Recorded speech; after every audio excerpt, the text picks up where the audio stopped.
Hi everyone, I welcome all of you. In our previous lecture, we are actually studying the classification of colloidal solutions. Firstly, we classified the colloidal solutions on the basis of the physical state of dispersive phase and the dispersion medium, and we got 8 types of colloidal solution. Number second, we classified the colloidal systems on the basis of the nature of interaction between the dispersive phase and the dispersion medium. We got 2 types of colloidal solutions. One is lyophilic colloids, number second is lyophobic colloids, and we had a great discussion about them in our previous lecture. In today's lecture, I will be classifying colloids on the basis of the type of the dispersive phase particles. So depending upon the type of the dispersive phase particles, we have got 3 types of colloidal solutions or 3 types of colloids. Number 1 is multimolecular colloids, number 2 is macromolecular colloids, and number 3 is associated colloids. हमें इन 3 colloids के बारे में detail में information चाहिए. इन 3 के बारे में जितने भी डिटेल्स आएंगे, I will discuss everything about them in this lecture only, so that you will be able to solve any type of questions from any good book or any entrance exam. So you will be able to solve those questions. So let me put it straight. So I will write number 1, that is multimolecular colloids. So I will write number 1, that's multimolecular colloids. Multimolecular colloids. Multimolecular colloids. So what are these multimolecular colloids? देखो बेटा क्या होता है multimolecular colloid. अब मान लीजिए you have a container. इस container में आपने पहले से ही डाला हुआ है डिस्पर्शन मीडियम. इस कंटेनर में प्रेजेंट है dispersion medium. This is dispersion medium. This container contains dispersion medium. मान लीजिए बेटा ये जो डिस्पर्शन मीडियम है, let this dispersion medium be, for example let this be है, this dispersion medium is liquid and let this be water. ये जो dispersion medium है इट इज वाटर. इस वाटर में आप क्या कर रहे हैं बेटा, आप इसमें कोई सबस्टेंस बाहर से ऐड कर रहे हैं. You are adding some substance. आप इसमें कोई सबस्टेंस बाहर से ऐड कर रहे हैं. Let this substance be X. ये कोई बाहर से आप सबस्टेंस ऐड कर रहे हैं एक्स. अब एक्स जो है उसके जो पार्टिकल्स है, पार्टिकल्स एटम्स भी हो सकते हैं, मॉलिक्यूल्स भी हो सकता है. इसके जो पार्टिकल्स होते हैं उनका जो ओरिजिनल साइज है, original size of particles of X, जो एक्स के पार्टिकल्स का साइज है, उन पार्टिकल्स का जो साइज है, that particle size, P size, particle size जो है it is less than 1 nanometer. जो एक्स के पार्टिकल्स है, बी दोज एटम्स और बी दोज मॉलिक्यूल्स, उन एटम्स और उन मॉलिक्यूल्स का जो साइज है वो लेस देन 1 नैनोमीटर है. लेकिन जब आप इस एक्स को किस में ऐड करते हैं, इनटू द डिस्पर्शन मीडियम, यहां पे क्या होता है, जो एक्स के पार्टिकल्स होते हैं, ये जो एक्स के पार्टिकल्स होता है, ये छोटे छोटे पार्टिकल्स जो होते हैं जिनका डायमीटर या साइज होता है in less than 1 nanometer, these particles combine with each other. ये आपस में कंबाइन होता है, बहुत सारे particles, they aggregate with each other, they associate with each other.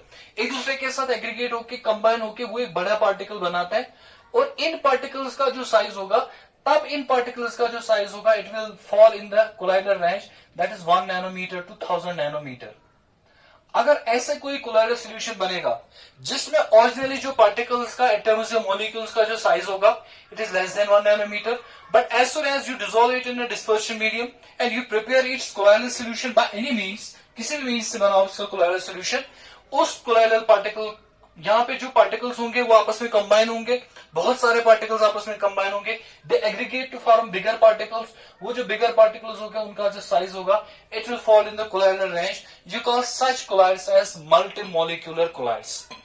So multimolecular colloids क्या होता है, those colloids in which original particle size lies in the range, lies less than 1 nanometre, and when colloidal solutions of such substance are formed, these particles aggregate, they combine with each other to form particles of colloidal dimensions whose size lie in the range of 1 nanometer to 1000 nanometer.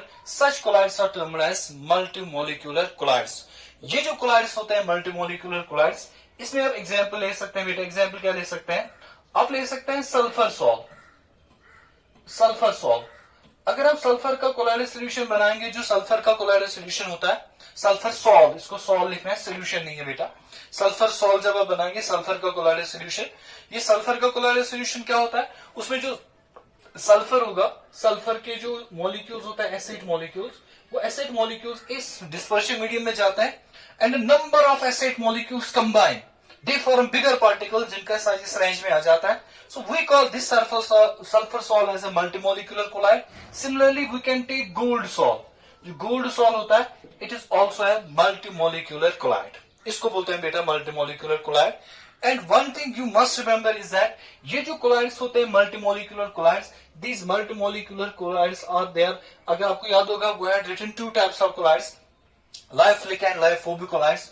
ये वाले जो होते हैं colloids they are lyophobic in nature, these are lyophobic colloids. ये जो colloids होते हैं दे are lyophobic collides. तो जो लायोफोबिक कोलाइड्स होते हैं इनको आप स्पेशल मेथड से बनाओगे। स्पेशल मेथड मींस आप डायरेक्ट इसको इसके साथ मिक्स करके नहीं बना सकते, you need to have some special physical और केमिकल मेथड, जिस मेथड से आप इनको बना सकते हैं। So it is lyophobic colloid, multimolecular colloid is lyophobic in nature. ये तो होगा number 1 colloid, that is multimolecular colloid. देखो बेटा नंबर 2 कोलाइड जो है उनको हम बोलते हैं बेटा macromolecular colloids. We write number 2 that is macromolecular colloids, macromolecular colloids. देख लीजिए बेटा क्या होता है मैक्रोमोलिकुलर कोलाइड्स। मैक्रोमोलिकुलर कोलाइड किसको बोलते हैं? अगर आपके पास मान लीजिए आपके पास यही सबस्टेंस है, again you have same substance, आपके पास ये डिस्पर्शन मीडियम है।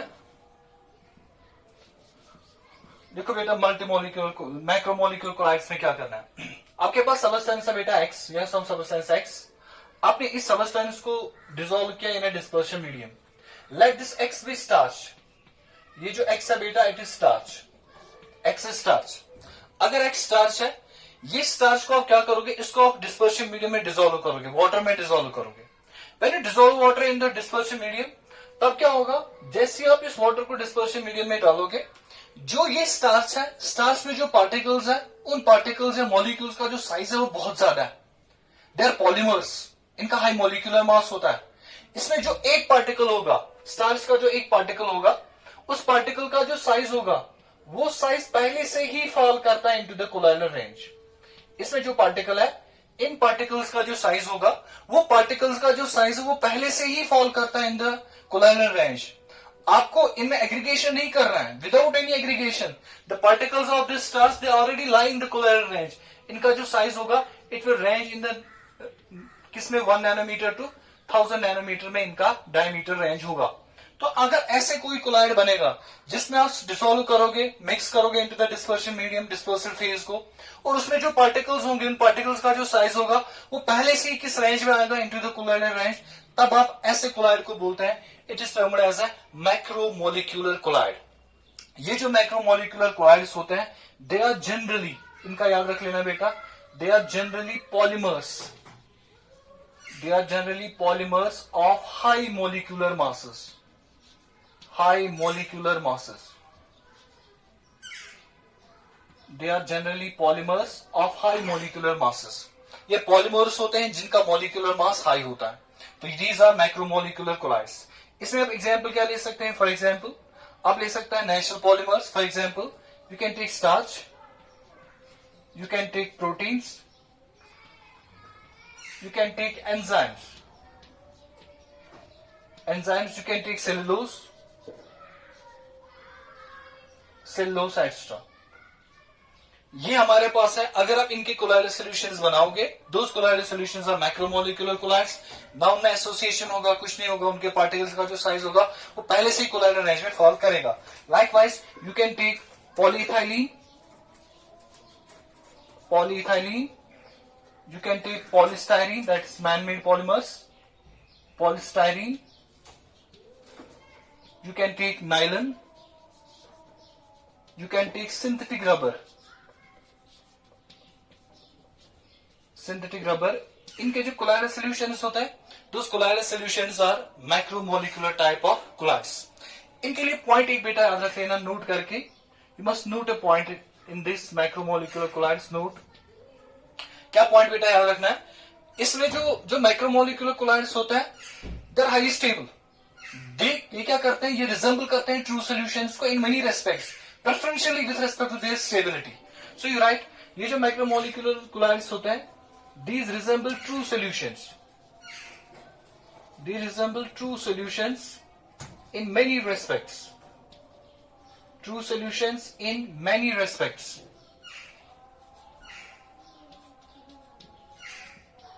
These resemble true solutions in many respects. और क्या होता है बेटा, इसी में एक पॉइंट लिख लेना, they are highly stable. They are highly stable. Highly stable का मतलब इनका कोगुलेशन जल्दी नहीं हो जाएगा. They are highly stable. So ये true solutions को resemble करते हैं macromolecular type of colloids.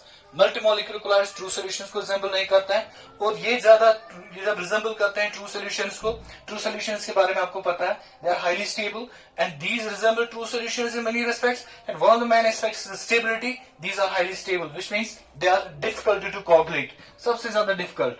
So they are difficult to coagulate, they are difficult to coagulate. अगर इनको आपको कोगुलेशन करना है, they would be, if the process would be pretty difficult. They are difficult to coagulate. तो वह two types तो हमने बता दिए. पहला बताया हमने multimolecular, number second is macromolecular. Now we have third and the most important type of colloid, that's called associated colloid. अब एसोसिएटेड कोलाइड क्या होता है बेटा, इसी चीज को आपको समझने की जरूरत है, और इसी में से क्वेश्चंस पूछे जाएंगे जो भी कॉम्पिटिटिव एग्जाम्स होंगे. Most of the competitive exams they are questions from associated colloids. तो बेटा हमें एसोसिएटेड कोलाइड्स बड़े अच्छे से आना चाहिए. So you write associated colloids. Associated colloids. Associated colloids. Associated colloids. देख लीजिए बेटा, एसोसिएटेड कोलाइड हम किसको कहते हैं. देखो बेटा, आपके पास कोई सबस्टेंस है, देयर सम सबस्टेंस. इस सबस्टेंस को आप एक डिस्पर्शन मीडियम में ऐड कर रहे हैं या एक सॉल्वेंट में ऐड कर रहे हैं. You consider this as the solvent, या हम यहां टेक्निकल लैंग्वेज में बोलेंगे this is the dispersion medium. ये आपके पास है डिस्पर्शन मीडियम. इस डिस्पर्शन मीडियम में आप ऐड कर रहे हैं, क्या कर रहे हैं, मैं यहां पे लिखूंगा नंबर 1. इसमें आप कोई सबस्टेंस एक्स ऐड कर रहे हैं. You are adding some substance X. जब आप इसमें एक्स ऐड कर रहे हैं, अब जब एक्स ऐड करोगे, एक्स जब आप ऐड करोगे, you will add X to the dispersion medium in low concentration, in less amount. Less amount में, लो कंसेंट्रेशन में ऐड करोगे, थोड़ा सा अमाउंट इसमें डालोगे. तो मैं कंडीशन लिखूंगा, इसमें तो ऐड किया, लेकिन किस कंसेंट्रेशन पे, एट लो कंसेंट्रेशन. अगर आपने लो कंसेंट्रेशन पे लेस अमाउंट में इसको ऐड किया इनटू द डिस्पर्शन मीडियम, तब क्या होगा, ये जो एक्स होगा बेटा, जब ये डिस्पर्शन मीडियम में जाएगा, it will behave like A true electrolyte. ये कैसे बिहेव करेगा, it will behave like A true electrolyte, या इसको मैं लिखूंगा बेटा, they will behave like a strong electrolyte. ये एक स्ट्रॉन्ग इलेक्ट्रोलाइट की तरह बिहेव करेगा. It will behave like an electrolyte. और स्ट्रॉन्ग इलेक्ट्रोलाइट की तरह बिहेव करेगा. इलेक्ट्रोलाइट्स का क्या कैरेक्टर होता है, when you they dissolve in some solvent, they dissociate into cations and anions. यहां पे भी डिसोसिएशन होगा एक्स का, इसमें कैटायन भी बनेगा, एनायन भी बनेगा. It will behave like a strong electrolyte. अगर स्ट्रॉन्ग इलेक्ट्रोलाइट की तरह बिहेव करेगा, तब मैं बोलूंगा इस सिचुएशन में इसका जो बिहेवियर होगा, it will resemble A true solution. ये एक ट्रू सोल्यूशन की तरह बिहेवियर दिखाएगा. लेकिन किस कंडीशन पे बेटा, condition is at low concentration. Low concentration पे आपने इसको डिस्पर्शन मीडियम में ऐड किया. When you added to the dispersion medium at low concentration, this X will behave like a strong electrolyte. It will dissociate into cation and anion. अगर dissociate होगा into cation and anion, तब जो इनका solution बनेगा at low concentration, that solution would be a true solution. देख लीजिए बेटा क्या करना है. नंबर सेकंड में लूंगा. Number second situation is this. अगर मैं इसी एक्स को ऐड करूंगा इनटू दिस डिस्पर्शन मीडियम, लेकिन मैं करूंगा एट हाई कंसेंट्रेशन. अब मैं कंसेंट्रेशन ले रहा हूं बेटा एट हाई कंसेंट्रेशन. अब हाई कंसेंट्रेशन पे क्या होगा बेटा, इलेक्ट्रोलाइट की तरह तो ये बिहेवियर दिखाएगा, लेकिन तब जो इसका बिहेवियर होगा, ये ट्रू सोल्यूशन की तरह बिहेव नहीं करेगा. Eight high concentration it will behave like a colloidal solution. ये बिहेव करेगा कैसे बेटा, it will behave like a colloidal solution. अगर आपके पास ऐसा कोई भी सबस्टेंस होगा, जो सबस्टेंस लो कंसेंट्रेशन पे स्ट्रॉन्ग इलेक्ट्रोलाइट की तरह बिहेव करेगा सिंपली, और इस सोल्यूशन को बोलेंगे true solution. But at higher concentration the solution of the same substance will behave like a colloidal solution. तब आप वैसे कोलाइड्स को बोलते हैं, these are termed as associated colloids. उस कोलाइड को बोलते हैं बेटा एसोसिएटेड कोलाइड. तो क्या है एसोसिएटेड कोलाइड, सिंपल, एक सबस्टेंस को आपने ऐड किया into dispersion medium at low concentrations, it behaves like a strong electrolyte. Strong electrolyte की तरह बिहेव करेगा, तो ये ट्रू सोल्यूशन एक्ट करेगा. और अगर आप किसी सबस्टेंस को एट हाई कंसेंट्रेशन ऐड करोगे इनटू द डिस्पर्शन मीडियम, ये तब बिहेवियर दिखाएगा like a colloidal solution. You call such type of colloids as associated colloids. So those substances which behave like true solutions at low concentration but at higher concentration, those substances behave like colloids, we call such colloids as associated colloids.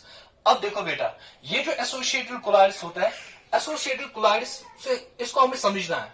What do you mean by this low concentration, low amount, high concentration, high amount? What does this actually mean? हम इसको बेटा start करेंगे. We will simply start with a soap molecule. हम एक soap molecule ले लेंगे. उस soap molecule से हम देखेंगे associated colloid कैसे बनेगा. We simply take a soap molecule. देखो बेटा, soap molecule क्या होता है? Soap is sodium or potassium salt of long chain carboxylic acid. जो long chain carboxylic acids होता है, which means fatty acids. Fatty acids का या तो sodium salt या तो potassium salt. तो मैं वही लूंगा सोडियम और पोटेशियम साल्ट. मैं लिखूंगा सोडियम और potassium salt of long chain carboxylic acids. Of long chain carboxylic acids. जो लॉन्ग चेन कार्बोजाइलिक एसिड्स होते हैं, उनके जो सोडियम और पोटेशियम साल्ट्स होते हैं, उन सोडियम या पोटेशियम साल्ट्स को हम बोलते हैं, these are termed as soap molecules. मैं इसमें एग्जांपल लूंगा. फॉर एग्जांपल आप देख लीजिए बेटा, C15H31 CO माइनस, यहां पे लिखूंगा मैं Na plus. This is sodium stearate. इसको हम बोलेंगे this is sodium palmate. Sodium palmate. This is sodium palmate. ये आपके पास एक सोप मॉलिक्यूल है. This is a soap molecule. अब ये जो सोप मॉलिक्यूल है, इसमें दो पार्ट्स है बेटा. क्या क्या बेटा इसमें? It is CO minus. और इसमें क्या बेटा? एक तो CO माइनस है, दूसरा क्या? सेकेंड पार्ट जो इसका है, दैट्स Na प्लस.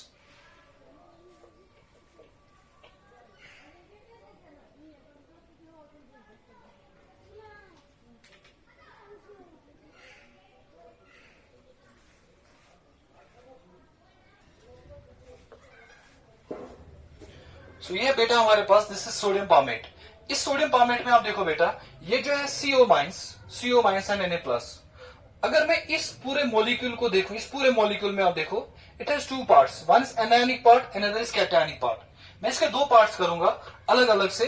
एक तो इसका कैटायनिक पार्ट, दूसरा anionic part. This part is cationic part and this part is anionic part. मुझे सोप से एक्सप्लेन करना है how associated colloids are formed. अब हमने सोप का एक एग्जांपल ले लिया, सोडियम पामेट. इस सोडियम पामेट में दो पार्ट्स है. एक तो नेगेटिवली चार्जड पार्ट है, दूसरा पॉजिटिवली चार्जड पार्ट है. नेगेटिवली चार्जड पार्ट को हम एनायनिक पार्ट बोलेंगे. जो पॉजिटिवली चार्जड पार्ट है, इसको हम बोलेंगे बेटा कैटायनिक पार्ट. अब इन दो पार्ट्स को अच्छे से देखिए. ये जो एनायनिक पार्ट है, एनायनिक पार्ट, अगर आप इस पूरे सोप मॉलिक्यूल को डिसॉल्व करोगे वाटर में डिसॉल्व करके ये डिसोशिएट होगा. एक तो कैटायनिक पार्ट अलग, दूसरा एनायनिक पार्ट अलग. If it is dissolve in water, अगर हम इसको वाटर में डिसॉल्व करेंगे, C15H31 CO minus Na plus. If it is dissolve in water, अगर आप इसको वाटर में डिसॉल्व करोगे, डिसोशिएट होगा. क्या बनेगा? C15H31 CO माइनस और बनेगा प्लस Na प्लस. इसका मतलब हुआ एक तो एनायनिक पार्ट बन गया, दूसरा बन गया कैटायनिक पार्ट. अब देख लो बेटा, ये anionic part and this is the cationic part. अब इसमें जो एनायनिक पार्ट है, इस एनायनिक पार्ट है सिंपल एनायन और a complex type of an anion. It's a complex type of an anion. इस एनायनिक पार्ट के साथ CO माइनस है और इसके साथ एक लॉन्ग हाइड्रोकार्बन चेन है. There is a long hydrocarbon chain attached with it. अब ये जो लॉन्ग हाइड्रोकार्बन चेन, इसमें कितने कार्बन एटम्स है? 15 कार्बन एटम्स.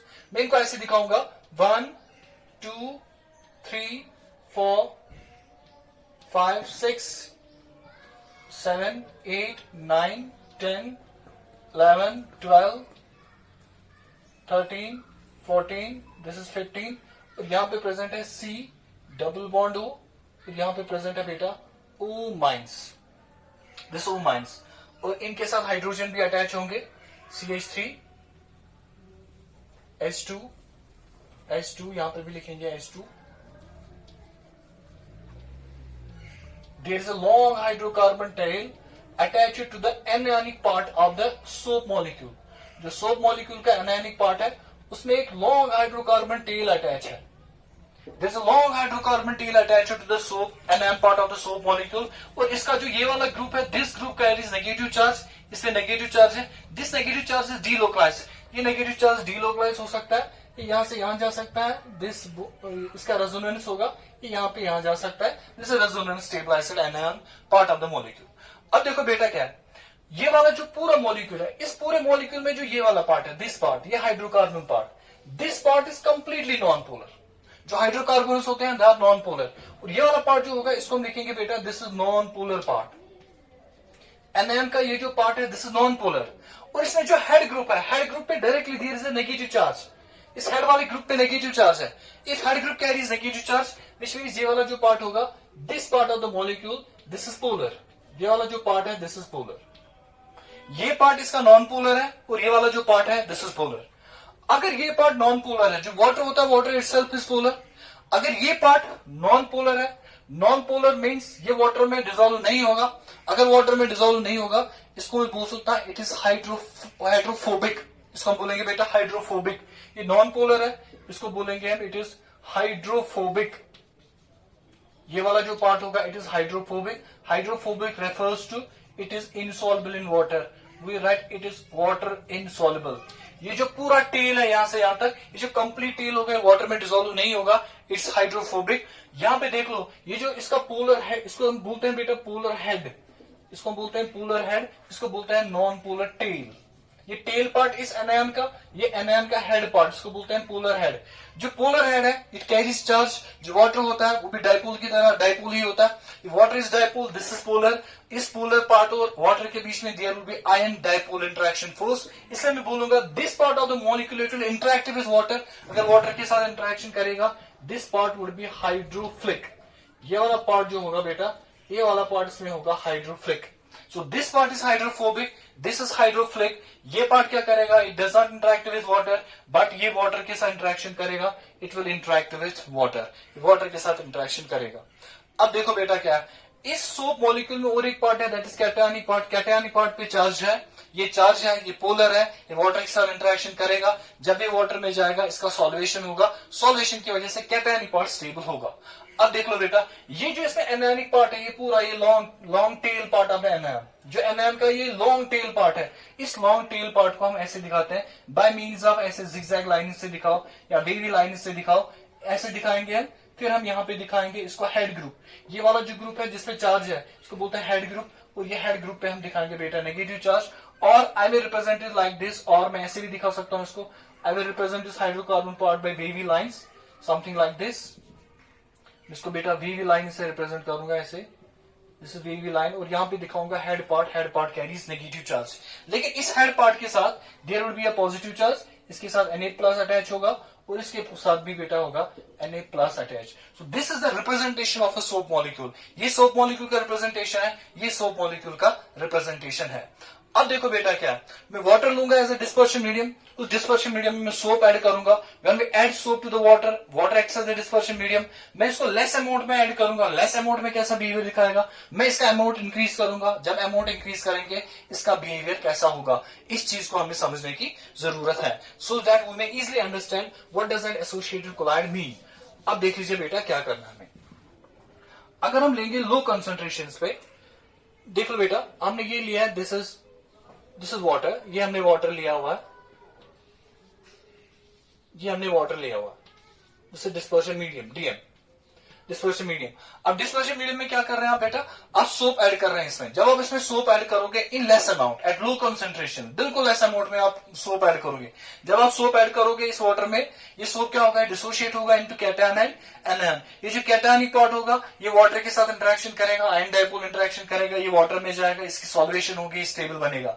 इस एनायन पार्ट में जो हेड पार्ट है ये वाटर के साथ इंटरेक्शन करेगा, ये हेड पार्ट वाटर के साथ इंटरेक्शन करेगा, इसका मतलब ये वाटर में जाएगा। लेकिन ये वाला जो टेल वाला पार्ट है इट इज हाइड्रोफोबिक, ये वाटर के साथ इंटरेक्शन नहीं करेगा, it will tend to remain away from the water. तो तब मुझे बताओ बेटा, ये जो सोप मॉलिक्यूल होगा, जब आप इस सोप मॉलिक्यूल को वाटर में डालेंगे, सोप मॉलिक्यूल का जो कैटायनिक पार्ट होगा वो तो जाएगा इस सिस्टम में, लेकिन जो एनायनिक पार्ट होगा, एनायनिक पार्ट की टेल ऐसे रहेगी, टेल विल प्रोजेक्ट आउटवर्ड्स। जो टेल होगा वो प्रोजेक्ट होगी आउटवर्ड्स, लेकिन इसका जो हेड ग्रुप होगा वो वाटर के अंदर रहेगा। और जो हेड ग्रुप होगा उस हेड ग्रुप की सॉल्वेशन होगी वाटर की वजह से, उसकी वजह से वो स्टेबल होगा। और इसमें अपना कॉरेस्पॉन्डिंग काउंटर आयन प्रेजेंट होगा, Na+ भी इसी में जाएगा वाटर में। जितने सोप मॉलिक्यूल्स होंगे उतने Na+ आयन्स भी होंगे।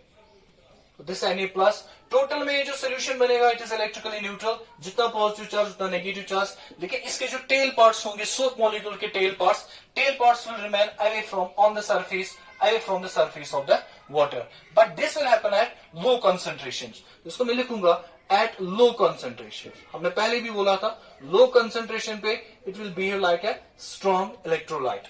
लेकिन अगर आप लोगे एट हाई कंसंट्रेशन, अगर आप कंसंट्रेशन बढ़ाओगे, if you increase the concentration of the soap, जब आप सोप का कंसंट्रेशन बढ़ाएंगे, सोप का कंसंट्रेशन बढ़ाने से क्या होगा, if you increase the concentration, अब मैं कंटेनर थोड़ा बड़ा बनाऊंगा, if you increase the concentration, अगर आप कंसंट्रेशन बढ़ाओगे, कंसंट्रेशन बढ़ाने से क्या होगा, if you increase the concentration of the soap, concentration बढ़ाने से क्या होगा,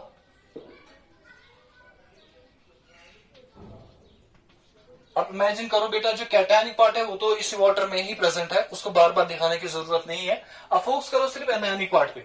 जैसे आप सोप का कंसंट्रेशन ऊपर बढ़ाओगे, जो सरफेस होगी उस पर कुछ फिक्स अमाउंट ऑफ सोप ही आ सकता है सरफेस पे, जितना सरफेस एरिया ज्यादा होगा सरफेस का, उतना सोप ज्यादा आएगा वहां पे। बट जब आप सोप ज्यादा ऐड करेंगे, एक टाइम ऐसा आएगा when surface will be completely occupied and you are adding more soap. जैसे आप मोर सोप ऐड करोगे, एक टाइम ऐसा आएगा जब ये जो सोप के एनायनिक पार्ट्स होंगे they will be flowed into the bulk, ये बल्क में जाएंगे। जैसे ये सोप मॉलिक्यूल्स बल्क में जाएंगे, you understand this is the soap molecule और ये बल्क में जा रहा है, soap molecules going in the bulk. ये बल्क में क्यों जाएगा, क्योंकि आप इंक्रीज कर रहे हैं सोप का कंटेंट। अगर आप सोप का कंटेंट बढ़ाओगे, जो सोप के एनायनिक पार्ट्स होंगे वो एनायनिक पार्ट्स जाएंगे into the bulk of the water. जब ये बल्क ऑफ वाटर में जाएंगे, इस बल्क ऑफ वाटर में जो इसका हेड पार्ट होगा, हेड पार्ट तो स्टेबल होगा, head part would get stabilize. क्यों स्टेबलाइज होगा, क्योंकि हेड पार्ट का जो है उस पर नेगेटिव चार्ज है, उसको वाटर सॉल्वेशन करेगा। लेकिन जो इसका टेल पार्ट है, टेल पार्ट तो वाटर के साथ इंटरेक्शन नहीं करेगा, इट इज हाइड्रोफोबिक। अगर हाइड्रोफोबिक है टेल पार्ट, तब टेल पार्ट क्या करना चाहेगा, ये जो टेल पार्ट है दिस इज नॉन पोलर, ये टेल पार्ट ये भी non polar, this tail part ये भी नॉन पोलर, ये भी नॉन पोलर। वाटर के अंदर ये जो नॉन पोलर टेल्स है, this non polar tails combine among themselves. ये जो नॉन पोलर टेल्स होते हैं ये आपस में कंबाइन होंगे। जब नॉन पोलर टेल्स आपस में कंबाइन होंगे तब क्या होगा, देखिए बेटा कंबाइन कैसे होंगे। अब ऐसे समझो, ये जो हेड पार्ट है ये एक सोप मॉलिक्यूल का टेल, मैं इसे दिखाऊंगा, I will represent it like this. अब इसको ऐसे समझो बेटा, यहां से ये सोप मॉलिक्यूल है, सोप का एनएम पार्ट है, this is the anion part of the soap, ये इसका टेल है, इसका ये हेड ग्रुप है, this head group is negatively charge, ये इसका हेड ग्रुप है। ये तो होगा एक सोप, दूसरा सोप मॉलिक्यूल इसके साथ ऐसे कंबाइन होगा और इसका जो हेड पार्ट होगा वो दूर रहेगा। इस हेड पार्ट में नेगेटिव चार्ज, इससे भी negative charge, they will tend to remain away from each other, रहेंगे एक दूसरे से दूर, इससे भी नेगेटिव चार्ज, इससे भी। इस हेड पार्ट को वाटर करेगा स्टेबल, इस हेड पार्ट को भी वाटर स्टेबल करेगा। लेकिन ये जो नॉन पोलर टेल्स है आपस में कंबाइन होंगे। वैसे मैं दिखाऊंगा, यहां से एक non polar tail, negative charge, यहां से negative charge, negative charge, negative charge, यहां से भी दिखाएंगे हम नेगेटिव चार्ज। ये क्या हो गया बेटा, इसमें जो नॉन पोलर टेल्स है एनायंस के, वो आपस में कंबाइन हो गए, क्योंकि सारे नॉन पोलर है, non polar will interact with non polar, वो आपस में कंबाइन होंगे। और जो बाहर सरफेस बनेगा, उस सरफेस पे, ये वाले जो बाहर वाली सरफेस बनेगी, सरफेस पे कौन से पार्ट्स रहेंगे, negatively charge head parts of the anion. जो एनायन के हेड पार्ट्स है वो बाहर रहेंगे सरफेस पे। अगर वो सरफेस पे रहेंगे, ये जो बनेगा बेटा, ये association, it will look like a sphere. इस स्फेयर की सरफेस पे होंगे हेड पार्ट्स और इस स्फेयर के अंदर होंगे सिर्फ टेल्स। सारे टेल्स जो होंगे वो अंदर से नॉन पोलर होंगे और जो बाहर वाली सरफेस होगी उस सरफेस पे प्रेजेंट होंगे हेड ग्रुप्स। तो ये जो शेप होगा, this shape would be like a sphere, ये स्फेयर जैसा शेप बनेगा, but this sphere like shape would be formed inside the dispersion medium. ये डिस्पर्शन मीडियम के अंदर ही बनेगा ये स्फेयर लाइक शेप। इस स्फेयर लाइक शेप में जो अंदर वाला पार्ट है, this inside part would be totally non polar, और जो बाहर वाला पार्ट होगा, जो स्फेयर की सरफेस होगी, उस पे आएगा नेगेटिव चार्ज। स्फेयर पे नेगेटिव चार्ज आएगा, इसको वाटर सॉल्वेशन करेगा तो वाटर इसको स्टेबल करेगा। अंदर वाटर नहीं जाएगा क्योंकि अंदर प्रेजेंट है ओनली टेल्स। और टेल्स का क्या है, टेल्स सारे हाइड्रोफोबिक है, हाइड्रोफोबिक है तो आपस में इंटरेक्शन करेंगे। अब ये जो पार्टिकल बनेगा, दिस पार्टिकल, ये पार्टिकल कैसे बन गया, it is formed by the association of a large number of soap molecules. ये एसोसिएशन की वजह से बन गया ये सोप मॉलिक्यूल। अगर एसोसिएशन की वजह से बन गया this type of colloidal particle, इसका जो साइज होगा it will range in the size of 1 nanometer to 1000 nanometer. इसका जो साइज होगा वो किस रेंज में फॉल करेगा, फ्रॉम 1 नैनोमीटर टू 1000 नैनोमीटर। तब मैं इसको बोलूंगा ए कोलोइडल पार्टिकल। और ऐसे कोलोइड्स को कहते हैं जिसमें ये एसोसिएशन होगा ऐसा, we call this colloid as an associated colloid. इसको हम बेटा बोलते हैं एसोसिएटेड कोलाइड। इस कोलाइड को हम बोलते हैं बेटा एसोसिएटेड कोलाइड। तो होगा क्या इस कोलाइड में? इस कोलाइड में ये जो पार्टिकल्स होंगे, सोप मॉलिक्यूल्स होंगे, वो आपस में कंबाइन होंगे, उनके टेल्स आपस में कंबाइन होंगे, सरफेस पे रहेगा नेगेटिव चार्ज, वो वाटर उसको स्टेबल करेगा, वाटर स्टेबल करेगा। इस पूरे पार्टिकल का जो साइज होगा it will fall in the 1 nanometer to 1000 nanometer range. We call this colloid as an associated colloid. और इनको हम बोलते हैं दूसरा नाम बेटा, दीज आर कॉल्ड माइसील्स। इनको हम बोलते हैं बेटा माइसील्स। अब जब माइसिल बनेगा, इस माइसिल पे देखो आप, इसमें जो चार्ज है, कौन सा चार्ज है? Negatively charge. अगर नेगेटिव चार्ज है, we call these as ionic micelles. इनको हम बोलते हैं, इनको हम क्या बोलते हैं बेटा? आयनिक माइसिल्स। आयनिक क्यों बोलते हैं? आयनिक मीन्स इस पे चार्ज है, नेगेटिव चार्ज है। इस पे पॉजिटिव चार्ज भी आ सकता है इन सर्टेन केसेस, वो चीज हम देखेंगे आगे। तो इसमें पॉजिटिव चार्ज भी आ सकता है, नेगेटिव भी चार्ज आ सकता है। अगर पॉजिटिव चार्ज या नेगेटिव चार्ज होगा, we call them ionic micelles. बेटा बात समझ में आई? This is about the formation of associated colloids. अब ये जो होता है, ये दिस माइसिल्स, ये जो पूरा माइसिल बनेगा, इसको बोलेंगे आयनिक माइसिल। ये जो आयनिक माइसिल होता है, आयनिक माइसिल बनने के लिए क्या कंडीशन है? इस प्रोसेस का नाम है माइसिलाइजेशन। माइसिलाइजेशन के लिए क्या कंडीशन है? वो कंडीशन अब याद रखोगे। There are 2 conditions. नंबर 1, एक को बोलते हैं सीएमसी। सीएमसी एसोसिएटेड कोलाइड बनने के लिए, एसोसिएटेड कोलाइड बनने के लिए देयर आर 2 कंडीशंस। क्या क्या कंडीशन है बेटा? पहले CMC. CMC means critical micelle concentration. Critical micelle concentration. Critical micelle concentration क्या होता है? देखो बेटा क्या है, इस सोप का आपको कितना कंसंट्रेशन चाहिए, सोप का कितना कंसंट्रेशन चाहिए, जिस कंसंट्रेशन के अबो माइसिल बनेगा, the concentration above which concentration of the soap or the detergent above which micelles are formed, that concentration is termed as critical micelle concentration. तो आपको सोप का कम से कम उतना कंसंट्रेशन चाहिए जिस कंसंट्रेशन के अबो माइसिल्स बनेंगे, you call that concentration as critical micelle concentration. और जो सोप्स होते हैं, सोप्स के लिए जो क्रिटिकल माइसिल कंसंट्रेशन होता है CMC, it ranges from 10⁻⁴ to 10⁻³ mole per litre. ये है सीएमसी फॉर सोप्स। तो सोप्स का सीएमसी ये वैल्यू होगा। अगर इससे ज्यादा कंसंट्रेशन होगी, इस रेंज से ज्यादा, तब ये सोप माइसिल बनाएगा। अगर इससे कम होगा तब सोप माइसिल नहीं बनाएगा। नंबर सेकंड कंडीशन भी याद रख लेना बेटा। Number second is crack temperature. Crack temperature, crack temperature क्या होता है? It is the temperature above which, temperature above which micelles are formed. Temperature above which micelles are formed.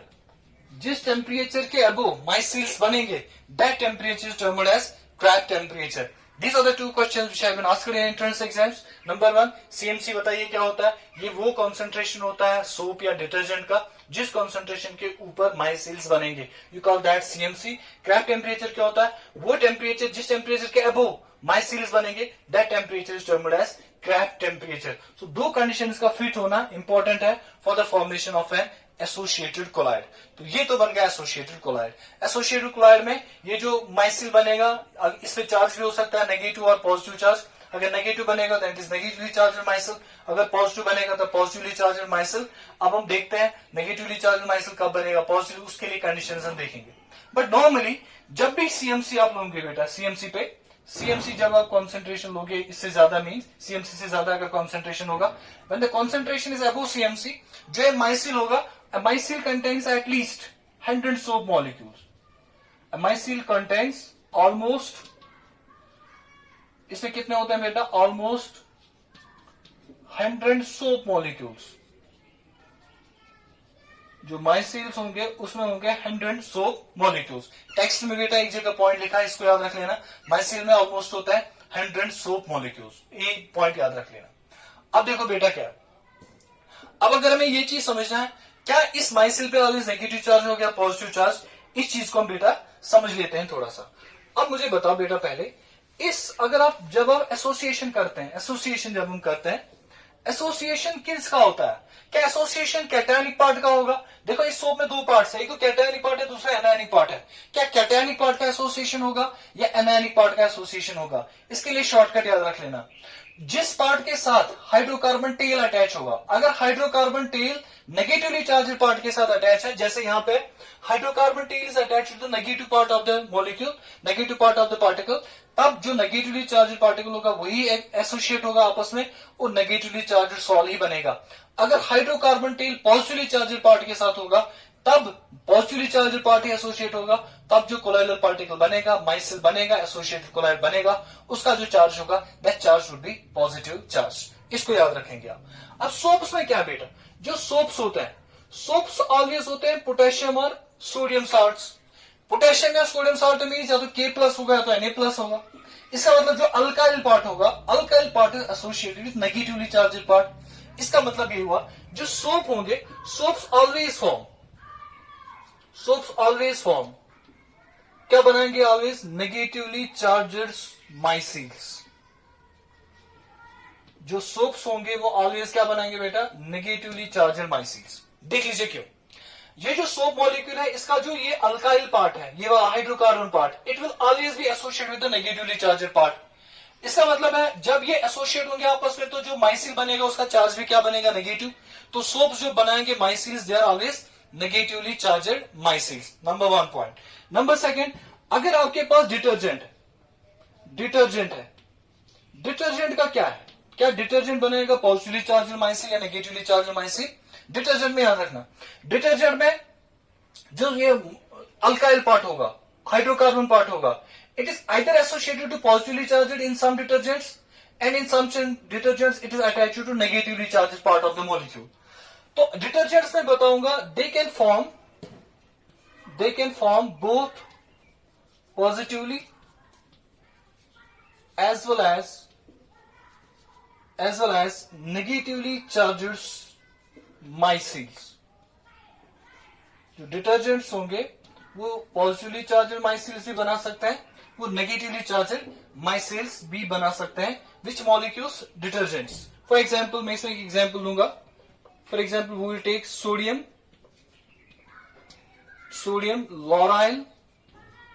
लॉराइल stands for 12, sulfate, sodium lauryl sulfate. If I take this sodium lauryl sulfate, its formula is CH3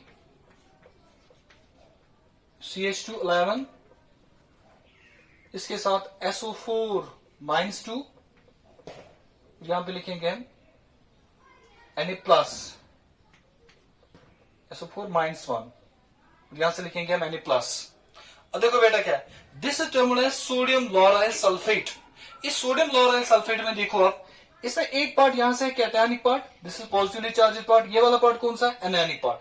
जैसे soaps में ये जो anionic part है इसमें charge है negative, ये negatively charge part के साथ क्या एसोसिएटेड है, कौन सा पार्ट, हाइड्रोकार्बन पार्ट। इसका मतलब इसमें जो एनायन पूरा होगा वही आपस में एसोसिएट होंगे, विच मीन्स अगर एनायन एसोसिएट हो रहा है तो जो सॉल्व बनेगा, ये कौन सा सॉल्व बनाएगा बेटा, it will form negatively charged solve. ये बनाएगा नेगेटिवली चार्ज्ड सॉल्व। कौन सा molecule, sodium lauryl sulphate. Number 2, मैं और एक एग्जांपल दूंगा बेटा। नंबर 2 इज, मैं डिटर्जेंट्स का एक एग्जांपल बताऊंगा। You write its name as सीटाइल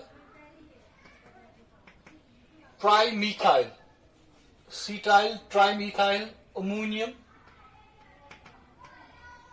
ammonium bromide, cetyl trimethyl ammonium bromide, it is abbreviated as CTAB, cetyl trimethyl ammonium bromide। अब देखो क्या बेटा, पूरा याद रख लेना। cetyl means 16, so we have CH3 CH2 15 times, then it is ammonium which means N carries positive charge।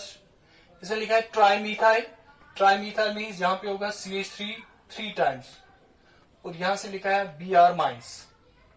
This is a detergent molecule. इस detergent molecule में आप बताइए कितने पार्ट्स है, 2 पार्ट्स, यहां से नेगेटिवली चार्जड पार्ट और ये वाला कौन सा part, positively charged part.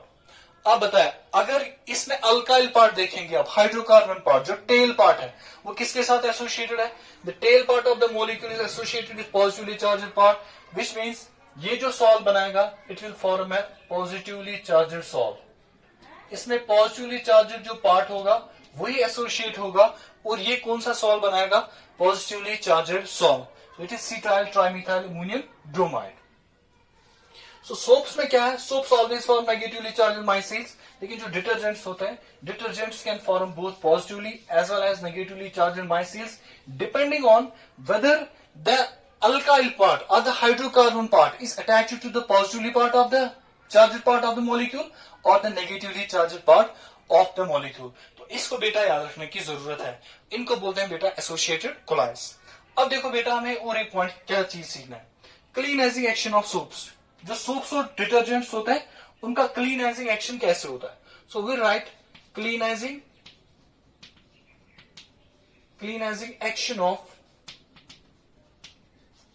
of soaps and detergents।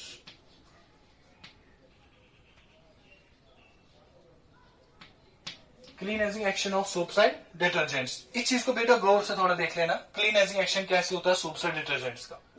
मान लीजिए बेटा आपके पास दिस इज द क्लॉथ, ये आपके पास फैब्रिक है, जिस फैब्रिक को आप क्लीन करना चाहते हैं, और ये जो फैब्रिक है इसमें यहाँ पे डर्ट है, दिस इज अ डर्ट। ये जो डर्ट होगा बेटा, this dirt is mainly non polar, it is mainly oil. ये जो डर्ट होता है बेटा, इट्स ऑयल, ये ऑयल है, इट इज नॉन पोलर। अगर ये नॉन पोलर है, हमने कपड़े को लिया, इसको वाटर में डाला, वाटर में सोप ऑलरेडी पहले हमने डाला है, उस सोप वाटर में हमने डाला दिया, कोई फैब्रिक हमने डाल दिया which contains this dirt particle.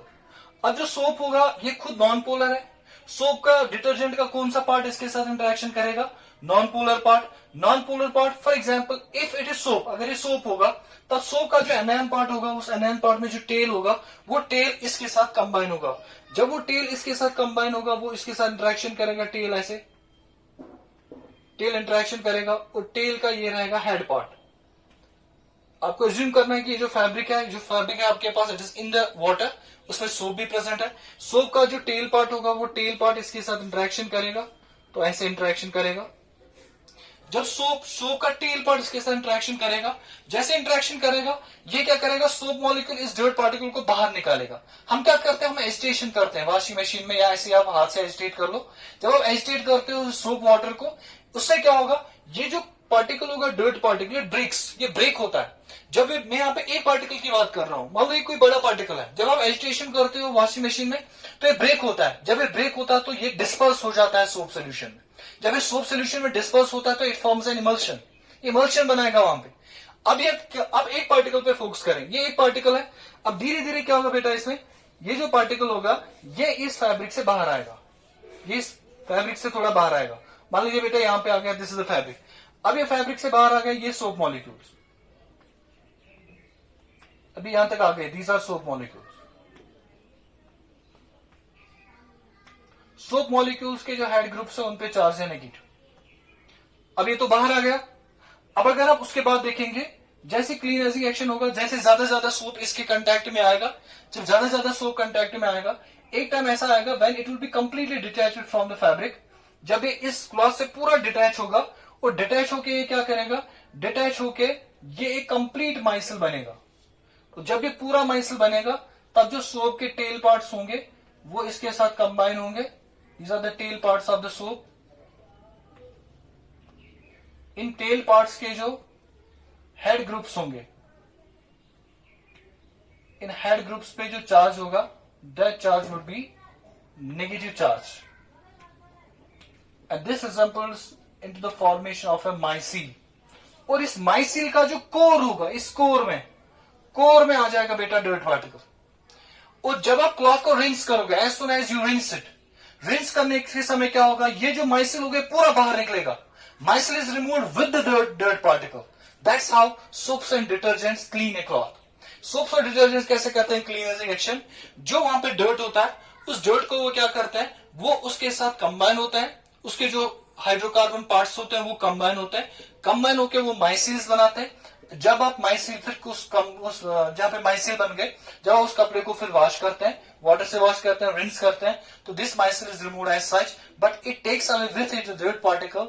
That's how soaps and detergents help in cleaning action. तो बेटा ये चीज आपको याद रखना है। This is about associated colloids. Associated colloids में हमने बोला लो कंसंट्रेशन पे कोई सबस्टेंस बिहेव करेगा एज अ नॉर्मल इलेक्ट्रोलाइट, वो डिसोशिएट होगा इनटू कैटायन या एनायन और ट्रू सोल्यूशन का बिहेवियर दिखाएगा। जैसे आप कंसंट्रेशन बढ़ाओगे, अमाउंट बढ़ाओगे, अमाउंट बढ़ाया, कंसंट्रेशन बढ़ाया, it will behave like associated colloid, colloid की तरह बिहेव करेगा। उस एसोसिएटेड कोलाइड बनने के लिए दो कंडीशन है। नंबर फर्स्ट हमने बोला कि सीएमसी होना जरूरी है, जो कंसंट्रेशन होना चाहिए वो सीएमसी से ज्यादा होना चाहिए, क्रिटिकल माइनस कंसंट्रेशन से ज्यादा। Number second temperature crash temperature से ज्यादा होना चाहिए। These are two basic conditions जो आपको बेटा याद रखना है। अब जो माइसिल बनेगा क्या उससे पॉजिटिव चार्ज हो गया, negative charge. If the micelle is formed by soap it always carries negative charge. If the micelle is formed by detergent उससे पॉजिटिव चार्ज भी आ सकता है, नेगेटिव चार्ज भी आ सकता है, depending upon the type of the particle with which alkyl part, hydrocarbon part is attached, उस पर डिपेंड करेगा। उस सोप्स कैसे या डिटर्जेंट्स कैसे हेल्प करते हैं इन क्लीनेसिंग, ये मैंने आपको उसका मैकेनिज्म समझाया। तो अब आप जाएंगे, मैं इसका अप्लाइड पार्ट आपको समझाऊंगा। We solve some questions based on this colloidal state up to now. Classification जो टाइप्स हमने पढ़े उसकी बेस पे, साइज वाइज के बेस पे we solve some questions first.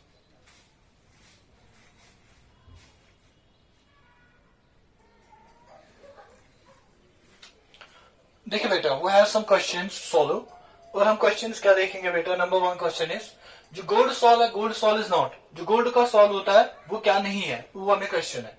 Question is gold sol है मैक्रोमोलिकुलर कोलाइड।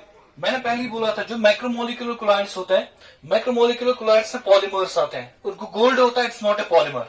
इसका मतलब ये वाला जो होगा, जो गोल्ड सॉल है वो एक मैक्रोमोलिकुलर कोलाइड नहीं है, क्योंकि गोल्ड एक पॉलीमर नहीं होता है। Macromolecular colloids are polymers, generally polymers, man made and synthetic polymers, and आप नेचुरल पॉलीमर्स भी ले सकते हैं। सो गोल्ड सॉल एक मैक्रोमोलिकुलर पॉलीमर नहीं है। गोल्ड सॉल के बारे में बताऊं या सल्फर सॉल के बारे में बताऊं, गोल्ड सॉल या सल्फर सॉल जब बनाते हैं ये कैसे बनते हैं, इनमें गोल्ड के जो छोटे छोटे पार्टिकल्स होते हैं, एटम्स होते हैं, सल्फर के जो मॉलिक्यूल्स होते हैं वो आपस में कंबाइन होते हैं, कंबाइन होकर बनते हैं वो। So number one, it is a macromolecular colloid, नहीं, इसका आंसर नहीं है, ये एक मैक्रोमोलिकुलर कोलाइड नहीं होता। Number second, is this lyophobic colloid, जो गोल्ड सॉल होता है, इज दिस लायोफोबिक कोलाइड, हमें लिखा इज नॉट, हाँ हमें लिखा बेटा इज नॉट, तो इसका आंसर फर्स्ट ही आएगा। जो गोल्ड सॉल होता है वो एक मैक्रोमोलिकुलर कोलाइड नहीं होता है, तो it's answer should be first, gold sol is not a macromolecular colloid. ये है क्या फिर, गोल्ड सॉल इज एक्चुअली है मल्टीमोलिकुलर कोलाइड। इसमें बहुत सारे पार्टिकल्स जो होते हैं वही आपस में कंबाइन होते हैं, then it forms a colloid. So you can solve this type of questions. आप इससे तो एक इंफॉर्मेशन वो ले सकते हैं बेटा, जो गोल्ड सॉल है वो लायोफोबिक कोलाइड भी होता है, वैसे ही सल्फर सॉल भी लायोफोबिक होता है, जो गोल्ड के लिए वही सल्फर के लिए मल्टीमोलिकुलर कोलाइड भी होता है। एंड आगे जाके हम सीखेंगे चार्ज के बारे में, it is a negatively charged colloid. तो गोल्ड के बारे में इंफॉर्मेशन याद रख लेना, सल्फर के बारे में भी यही करेक्ट है। अब दूसरा लिखा है, fog is a colloidal system of, जो फॉग होता है ये किसका कोलाइडल सिस्टम होता है, फॉग किसका कोलाइडल सिस्टम होता है। फॉग सिंपली समझो बेटा water vapours in air, liquid in air, humid air. तो हम लेंगे ऐसा, जो ये फॉग होता है, fog is a colloidal system of, it is liquid in air. ये जो लिक्विड होता है ये एयर में प्रेजेंट होता है, liquid in gas it becomes fog. देखिए बेटा नेक्स्ट क्वेश्चन क्या, which are the following can not be easily coagulated, इनमें से कौन ऐसा कोलाइड है जिनको आप इजिली कोगुलेट नहीं कर सकते हैं। मैंने अभी भी बोला था, इसी लेक्चर में हमने पढ़ा कौन से ऐसे सॉल्व्स होते हैं जिनको हम इजिली कोगुलेट नहीं करते हैं। मैंने बोला वो सॉल्व्स, जो सॉल्व्स क्या होते हैं, विच आर मैक्रोमोलिकुलर नेचर, जो मैक्रोमोलिकुलर कोलाइड्स होते हैं वो रिसेंबल करते हैं ट्रू सॉल्यूशंस को बहुत सारे रेस्पेक्ट्स में, preferably in with respect to the stability. तो अब हम क्या बोलेंगे, इनमें से कौन सा सॉल्व होगा जो इजिली कोगुलेट नहीं होगा। इसका आंसर क्या होगा बेटा, मल्टीमोलिकुलर कोलाइड्स भी नहीं, इरिवर्सिबल कोलाइड्स भी नहीं, लायोफोबिक कोलाइड्स भी नहीं, इसका आंसर आएगा बेटा मैक्रोमोलिकुलर कोलाइड्स। अब इस चीज को बेटा इंफॉर्मेशन पे याद रख लेना, जो मल्टीमोलिकुलर कोलाइड होता है it is actually the gold solve, और गोल्ड सॉल्व जो होता है उस पर चार्ज होता है। अगर चार्ज होगा, चार्ज का मतलब है इसमें इसके अगर आप कोगुलेशन करोगे वो फास्ट होता है। जिन कोलाइड सॉल्यूशंस पे पार्टिकल्स पे चार्ज होता है, पॉजिटिव चार्ज और नेगेटिव चार्ज, उनको कोगुलेट करना इजी होता है। तो आप देखो क्या, तो number first multimolecular colloids means gold sol या सल्फर सॉल्व, इरिवर्सिबल वो लायोफोबिक होते हैं, लायोफोबिक इरिवर्सिबल होता है। तो ये तीनों चीजें एक्चुअली में these are synonymous to each other. जो लायोफोबिक सॉल्व्स होते हैं वही इरिवर्सिबल होता है, और जो मल्टीमोलिकुलर कोलाइड्स होते हैं वही इरिवर्सिबल भी और लायोफोबिक भी होता है। सो इसका आएगा मल्टीमोलिकुलर कोलाइड्स, दीज आर, ये जो कोलाइड्स होते हैं इनको आप इजिली क्या नहीं कर सकते हैं, कोगुलेट नहीं कर सकते हैं। इनमें से आपको बताना है which is an associated colloid. Associated colloid क्या होगा? इनमें से बताओ, एंजाइम, स्टार्च, प्रोटीन, सेलुलोज, इनमें से कोई नहीं बनाएगा एसोसिएटेड कोलाइड। एसोसिएटेड कोलाइड कौन बनाएगा? स्टार्च कौन सा कोलाइड बनाएगा बेटा? मल्टीमोलिकुलर, दिस मल्टीमोलिकुलर, ये भी मल्टीमोलिकुलर, ये भी सॉरी मैक्रोमोलिकुलर, दिल फॉर मैक्रोमोलिकुलर कोलाइड्स। लेकिन इससे ये वाला जो है सोडियम स्टीरेट, जो सोडियम स्टीरेट है, this sodium stearate, it can form an associated colloid. Sodium stearate C17 है इसका फॉर्मूला, तो C17 वही बनेगा, this C17 CH2 C17 H33 बनेगा, C17 H31 C17 H31 CO minus Na+, उसको बोलता है सोडियम स्टीरेट। ये जो सोडियम स्टीरेट होता है सोप होता है, ये जो सोप होता है, soap can form a negatively charged colloid. So this is actually soap, it will form a negatively charged colloid, और वो जो नेगेटिवली चार्ज्ड कोलाइड होगा it will be an associated type of colloid. अभी देखो बेटा क्या है, जब सरफेस केमिस्ट्री का ये पार्ट पढ़ रहे हैं, इसमें जो क्वेश्चंस का स्कोप है वो भी कम है, इसमें न्यूमेरिकल्स नहीं बनेंगे अभी न्यूमेरिकल्स का उतना स्कोप इसमें है नहीं। आगे जाके एक दो टॉपिक्स में न्यूमेरिकल का स्कोप बनेगा, वहां पे मैं न्यूमेरिकल जरूर दिखाऊंगा। लेकिन यहाँ पे इस सरफेस केमिस्ट्री में इस वाले पार्ट के कोलाइडल सिस्टम्स के क्वेश्चंस को सॉल्व करने के लिए अभी हमने उतना पढ़ा ही नहीं है कि हम इस क्वेश्चन सॉल्व करें। अभी जब हम थोड़ा आगे जाएंगे, अभी हम प्रिपरेशन के बारे में सीखने वाले हैं, फिर प्रॉपर्टीज के बारे में सीखने वाले हैं, फिर हम बल्क में इसके क्वेश्चंस देखेंगे, तो वहां पे हम देखेंगे। अभी के लिए हम इतना ही करेंगे। In our next lecture will be continuing with the preparation of colloidal solutions. Thank you so much.